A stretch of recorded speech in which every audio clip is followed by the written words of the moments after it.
When it comes to capturing a quick video screen record, one of the best tools on the Mac is QuickTime Player. For years, QuickTime Player has been seen as kind of that tool that you can watch a video with. But if you just open it up and even just hit cancel from this screen, you'll still see that we have QuickTime Player opened up. And inside of here, I can go in and I can say File, and you'll see three different recording options. I have the ability to record a movie, which would record the webcam on your camera looking at you, and you can just talk to it.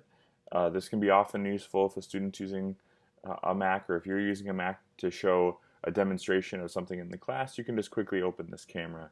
You can do a new audio recording, or you can do a new screen recording.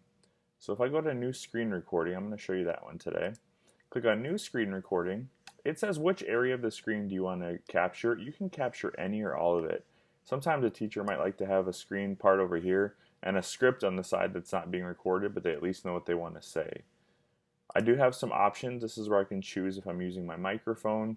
Double check that, because oftentimes it'll have none checked, but make sure it's got at least your built-in mic, or if you have a better microphone hooked up. And then when you're all done, we're going to go ahead and just say record.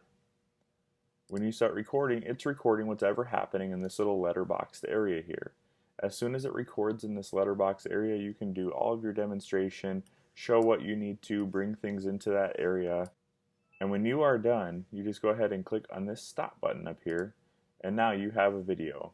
One thing to know with your QuickTime video, there's not much room for editing. It's kind of a quick, I'm going to grab a screenshot, show it, and show how to do something quick.